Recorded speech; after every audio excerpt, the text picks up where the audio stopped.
Hello everyone, आज का first sentence है काश मेरे पास फ़ोन होता या फिर काश मेरे पास एक फ़ोन होता। इसे इंग्लिश में I wish I had a phone. I wish I had a phone. काश मेरे पास घड़ी होती। इसे इंग्लिश में I wish I had a watch. I wish का मतलब होता है काश। आई wish I had a watch. काश मेरे पास एक घड़ी होती। काश मेरे पास टाइम होता। काश मेरे पास समय होता। आई विश आई हैड टाइम। काश मेरे पास टाइम होता। आई विश आई हैड टाइम। काश मेरे पास कुछ अच्छे दोस्त होते, कुछ अच्छे फ्रेंड्स होते। I wish I had some good friends. I wish I had some good friends. काश मेरे पास तुम्हारा नंबर होता। इसे इंग्लिश में I wish I had your number. I wish I had your number. काश मेरे पास बैग होता। इसे इंग्लिश में कैसे बोलेंगे आप लोग कमेंट करके बताइए। और अब चलते हैं नेक्स्ट सेंटेंस की तरफ। अब अगला सेंटेंस है काश मैं आपकी मदद कर पाता। काश मैं आपकी हेल्प कर पाता। I wish I could help you. I wish I could help you. काश मैं वहाँ जा पाता। इस इंग्लिश में I wish I could go there. काश मैं वहाँ जा पाता। I wish I could go there. काश मैं आपसे मिल पाता। काश मैं आपसे मिल पाता। I wish I could meet you. I wish I could meet you. काश मैं आपकी बर्थडे पार्टी अटेंड कर पाता। काश मैं आपकी बर्थडे पार्टी में शामिल हो पाता। I wish I could attend your birthday party. I wish I could attend your birthday party. काश मैं उसे समझा पाता। मेक हिम अंडरस्टैंड, उसे समझाना, उसे समझा पाता। तो आई wish I could make him understand. I wish I could make him understand. काश मैं ये खरीद पाता। तो इस इंग्लिश में कैसे बोलेंगे आप लोग कमेंट करके बताइए। और अब चलते हैं नेक्स्ट सेंटेंस की तरफ। अब अगला सेंटेंस है मैं मजबूर हूँ। मैं मजबूर हूँ। इस इंग्लिश में आई एम कंपेल्ड। मैं मजबूर हूँ, आई एम कंपेल्ड। और हेल्पलेस, हेल्पलेस का मतलब भी होता है मजबूर, लाचार, बेबस। तो क्या तुम मजबूर हो। इस इंग्लिश में आर यू कंपेल्ड या फिर आर यू हेल्पलेस। अगर ये कहना हो कि वो मजबूर है तो ही इज़ कंपेल्ड। वो मजबूर है, ही इज़ कंपेल्ड। अगर ये कहना हो कि वो मजबूर थी तो शी वॉज कंपेल्ड। वो मजबूर थी, शी वॉज कंपेल्ड। मैं मजबूर था। मैं मजबूर था। इस इंग्लिश में I was compelled. I was compelled या आई वॉज हेल्पलेस। मैं मजबूर था। अगर ये कहना हो कि क्या तुम मजबूर थे। इस इंग्लिश में वर यू कंपेल्ड या फिर वर यू हेल्पलेस। क्या तुम मजबूर थे, वर यू कंपेल्ड या फिर वर यू हेल्पलेस। वो वहाँ जाने के लिए मजबूर है। इस इंग्लिश में she is compelled to go there. She is compelled to go there. वो वहाँ आने के लिए मजबूर था। इस इंग्लिश में he was compelled to come here. वो यहाँ आने के लिए मजबूर था। He was compelled to come here. मैं खाना बनाने के लिए मजबूर हूँ। I am compelled to cook food. I am compelled to cook food. मैं उससे बात करने के लिए मजबूर थी। इसे इंग्लिश में I was compelled to talk to him. I was compelled to talk to him. Next sentence है मैं दावे के साथ कह सकता हूँ। इसे इंग्लिश में बोलेंगे बस सिंपल आई बेट दैट।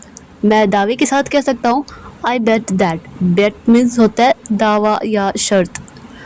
मैं दावे के साथ कह सकता हूँ कि इंडिया वर्ल्ड कप जीतेगी। I bet that India would win the world cup. I bet that India would win the world cup. एक ना एक दिन मैं इंग्लिश स्पीकर बनूंगा। Sooner or later I'll become an English speaker. Sooner or later I'll become an English speaker. या फिर one day I'll become an English speaker. मानो या ना मानो। मानो या ना मानो इसे इंग्लिश में बोलेंगे believe it or not। मतलब यकीन करो या ना करो, भरोसा करो या ना करो। Believe it or not। मानो या ना मानो तुम इंग्लिश बोलोगे। Believe it or not you will speak English. Believe it or not you will speak English. चाहे कुछ भी हो जाए। इसे इंग्लिश में कम वॉट मे। चाहे कुछ भी हो जाए, कम वॉट मे। चाहे कुछ भी हो जाए मैं इंग्लिश ज़रूर सीखूँगा आपकी वीडियोस देखकर। इसे इंग्लिश में कम वॉट में, MAY में, बाय मिस्टेक यहाँ पे माई हो गया, MAY में, कम वॉट में, I'll definitely learn English after watching your videos। Come what में, I'll definitely learn English after watching your videos। अब नेक्स्ट सेंटेंस है, पीछे देखो। इसे इंग्लिश में लुक बिहाइंड। पीछे देखो, लुक बिहाइंड। लुक मीन्स देखना और बिहाइंड पीछे। अगर ये कहना हो कि पीछे मुड़ो या पीछे घूमो, इस इंग्लिश में टर्न बैक। पीछे मुड़ो, टर्न बैक। अगर ये कहना हो कि आगे देखो तो इसे इंग्लिश में बोलेंगे लुक फॉरवर्ड। आगे देखो, लुक फॉरवर्ड। अगर ये कहना हो कि ऊपर देखो तो ऊपर इंग्लिश में बोलते हैं अप, और देखो तो लुक। ऊपर देखो तो लुक अप, ऊपर देखो लुक अप। नीचे देखो तो इंग्लिश में लुक डाउन। नीचे देखो, लुक डाउन। नेक्स्ट सेंटेंस है, अगर ये कहना हो कि अपनी जैकेट की जिप लगाओ या लगा लो तो जिप अप योर जैकेट। अपनी जैकेट की जिप लगाओ, जिप अप योर जैकेट। अपनी जैकेट खोलें मतलब अनजिप करें तो अनजिप अप योर जैकेट। अपनी जैकेट खोलें, अनजिप अप योर जैकेट। अपनी शर्ट के बटन लगाओ या लगा लो तो बटन अप करना मतलब बटन लगाना, तो button up your shirt, button up your shirt. अपनी शर्ट के बटन खोलें या खोल लो तो अनबटन करना मतलब बटन खोलना, तो अनबटन योर शर्ट, अनबटन योर शर्ट। अपनी आस्तीन ऊपर करो, इसे इंग्लिश में roll up your sleeves, roll up your sleeves. गिलास में थोड़ा पानी डालो तो पोर करना मतलब डालना, उड़ेलना, तो pour some water into the glass, pour some water into the glass. Next sentence है, एक दोस्त होने के नाते। एक दोस्त होने के नाते इस इंग्लिश में बीइंग अ फ्रेंड। एक दोस्त होने के नाते, बीइंग अ फ्रेंड। एक अच्छा दोस्त होने के नाते इस इंग्लिश में बीइंग अ गुड फ्रेंड। एक अच्छा दोस्त होने के नाते, बीइंग अ गुड फ्रेंड। एक भाई होने के नाते इसे इंग्लिश में बीइंग अ ब्रदर। एक भाई होने के नाते, बीइंग अ ब्रदर। एक अच्छा भाई होने के नाते इसे इंग्लिश में बीइंग अ गुड ब्रदर। एक अच्छा भाई होने के नाते, being a good brother. Next sentence है, अब अगर ये कहना हो कि AC चालू कर दो तो इसे इंग्लिश में switch on the AC। AC चालू कर दो, switch on the AC। AC बंद कर दो, इसे इंग्लिश में बोलेंगे switch off the AC। AC बंद कर दो, स्विच ऑफ द AC। या तो AC चालू करने के लिए हम कह सकते हैं कि turn on the AC, AC चालू कर दो, या AC बंद करने के लिए हम ये भी कह सकते हैं कि turn off the AC, AC बंद कर दो। नेक्स्ट सेंटेंस है, मैं डॉक्टर बनना चाहता हूँ, I want to become a doctor, I want to become a doctor. मैं एक टीचर बनना चाहता हूँ, इसे इंग्लिश में बोलेंगे I want to become a teacher, I want to become a teacher. मैं एक इंजीनियर बनना चाहता हूँ, एक अभियंता बनना चाहता हूँ, I want to become an engineer, I want to become an engineer. Next sentence है, मैं एक इंजीनियर बनना चाहता था, तब हम बोलेंगे I wanted to become an engineer, I wanted to become an engineer. मैं एक डॉक्टर बनना चाहता था तो I wanted to become a doctor, I wanted to become a doctor. मैं वकील बनना चाहता था, मैं एक एडवोकेट बनना चाहता था, I wanted to become an advocate, I wanted to become an advocate या अ लॉयर।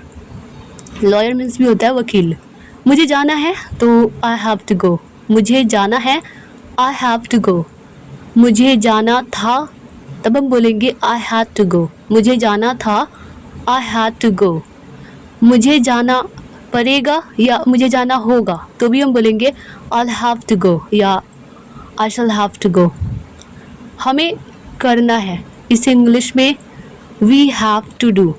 हमें करना है, वी हैव टू डू। हमें ये करना है, तो we have to do this. हमें ये करना है, we have to do this. हमें ये करना पड़ेगा, हमें ये करना पड़ा, तो इसे इंग्लिश में we had to do this. हमें ये करना पड़ा, we had to do this. हमें ये करना पड़ेगा, जब ये बोलना हो तब हम बोलेंगे we will have to do this, we will have to do this. अब नेक्स्ट सेंटेंस है, क्या आपके पास फ़ोन था? क्या आपके पास फ़ोन था? तो did you have a phone? By mistake यहाँ पे ए मिस हो गया। Did you have a phone? क्या आपके पास फ़ोन था? क्या आपके पास पैसे थे? इसे इंग्लिश में डिड यू हैव मनी? क्या आपके पास पैसे थे? Did you have money? क्या आपके पास टिकट्स थी? इसे इंग्लिश में डिड यू हैव टिकट्स? क्या आपके पास टिकट्स थी? Did you have tickets? क्या आपके पास पेन थे? इसे इंग्लिश में डिड यू हैव पेन्स? क्या आपके पास पेन थे, कलमें थी? Did you have pens? Next sentence है, मैं बाज़ार गई थी। इसे इंग्लिश में I went to the market. मैं बाज़ार गई थी, मैं मार्केट गई थी। I went to the market.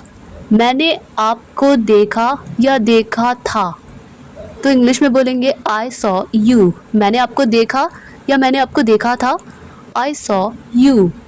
मैंने खाया था या मैंने खा लिया, तो आई एट या फिर आई हैड। मैंने खा लिया, मैंने पी लिया, आई हैड। मैं मिली थी या मैं मिली, इसे इंग्लिश में आई मेट। मैं मिली थी या फिर मैं मिली, आई मेट।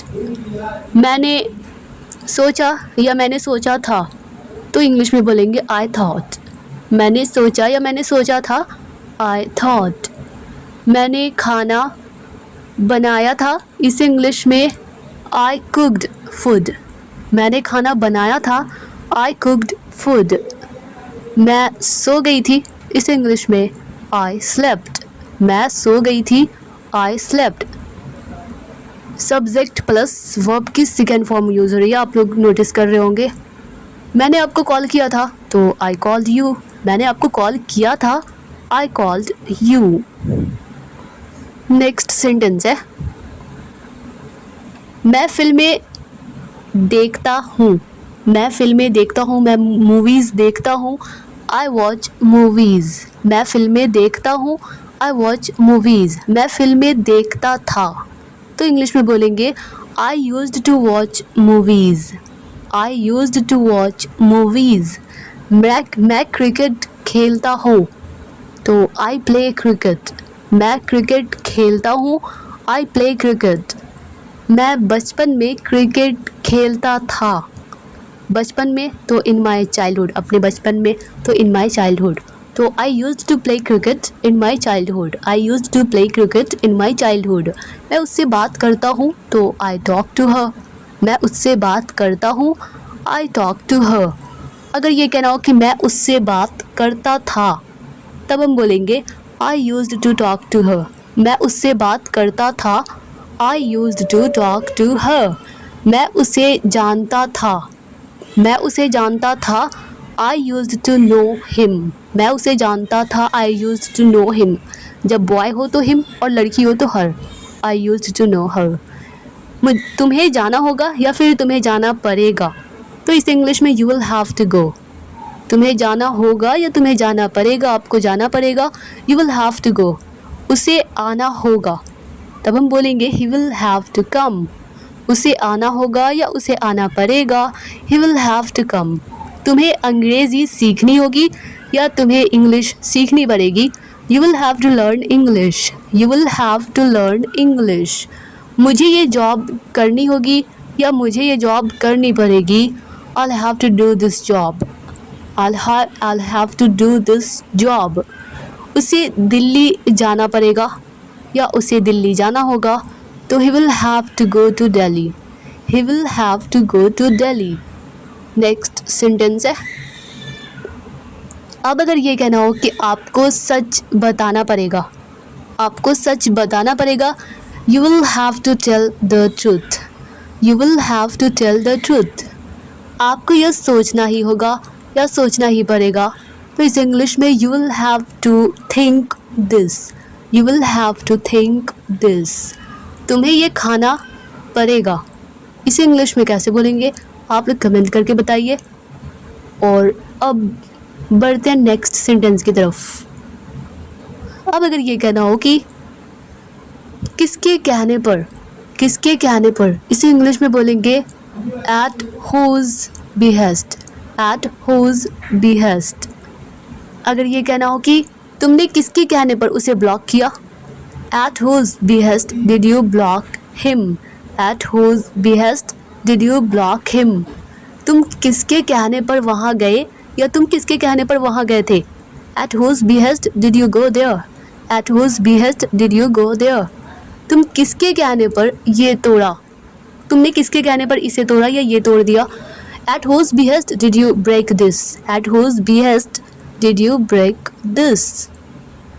मैं पानी गिरा रही हूँ या गिरा रहा हूँ, तो इसे इंग्लिश में I am spilling the water. Spill means होता है गिराना, गिरा देना। I am spilling the water, मैंने पानी गिरा दिया, तो स्पिल्ड वर्ब की second form spilled. I spilled the water, I spilled the water. तुमने दूध बिस्तर पर गिरा दिया, ऑन द बेड, बिस्तर पर तो on the bed. You spilled the milk on the bed, you spilled the milk on the bed. तुमने मुझ पर सॉस गिरा दिया, चटनी गिरा दी, you spilled the sauce on me, you spilled the sauce on me. तो dear all students, I hope कि अब वीडियो आप लोगों के लिए हेल्पफुल रही होगी, आप लोगों को पसंद आई होगी। अगर यह वीडियो आप लोगों के लिए थोड़ी सी भी हेल्पफुल लगी हो, आप लोगों को थोड़ी सी भी पसंद आई हो, तो वीडियो को लाइक कर दीजिएगा। मिलते हैं नेक्स्ट वीडियो में, तब तक के लिए bye bye and take care.